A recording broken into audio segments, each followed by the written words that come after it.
Whenever I get to Chicago, which is quite a bit these days, I make sure I take a walk along the lakefront.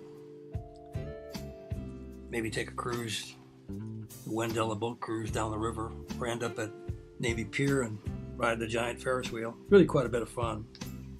There's always something to see and do. Walk up and down State Street, there's always a lot of new stores, great places to shop.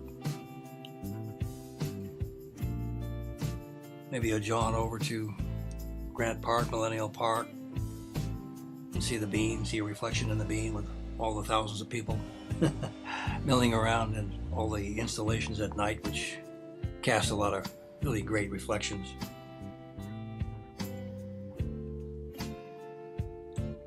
Many years ago, my Gramps and I would ride the elevated downtown to check out a lot of sites which were completely rebuilt today, but back in those days we could get on an elevated and get downtown to the band shell. He was a musician and he was always invited to play with certain bands that came into town, especially the old John Philip Sousa band.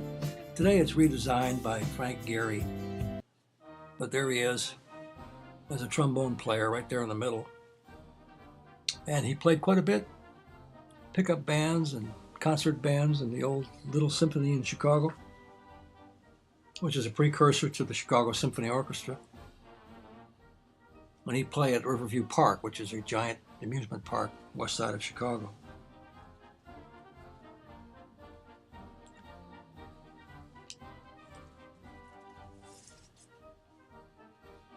Most of these things took place on Sundays, and we'd stop at a little favorite bookstore after we had an elevated ride. And one of his favorite stops was Earl's Bookstore at the Damon Avenue station.